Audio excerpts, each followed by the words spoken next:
بيت الجواهري أنا بصراحة سعيدة أنه تحول إلى متحف بما يحوي من صور وثائق ومخطوطات، فد فرصة عظيمة للأجيال القادمة أنه تتعرف عن هذا الشاعر العظيم الكبير.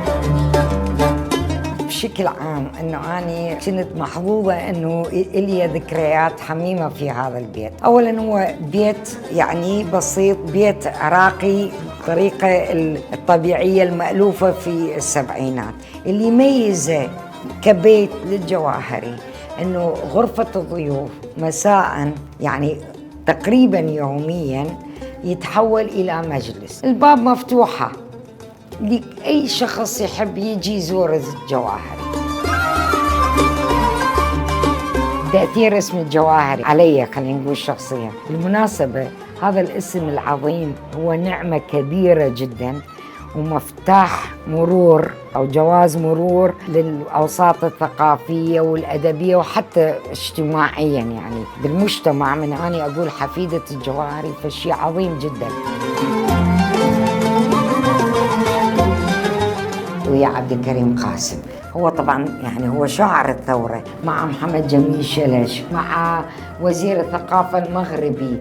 الجواهري في الاجتماع التأسيسي للدفاع عن الشعب العراقي بعد ثورة 63. الجواهري في جامعة الموصل، وهذه من الجواهري مع الشاعر عمر أبو ريشة وزوجته. دائما أقول أنا حفيدة شاعر، ولكني لست بكاتبة ولست صحفية.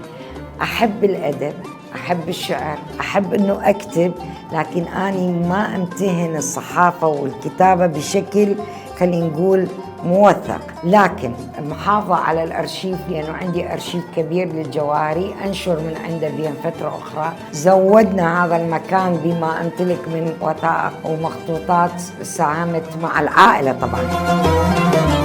حمل كثير من الألقاب، شاعر العرب الأكبر، عميد الشعر العربي. مع طه حسين لقاء جدا تاريخي ومهم في مهرجان المعرة بالخمسينات، والجواري قصيدة أصماء وكبيرة عن المعري. قال له أنت إذا كنت أنا عميد الأدب العربي فأنت عميد الشعر العربي.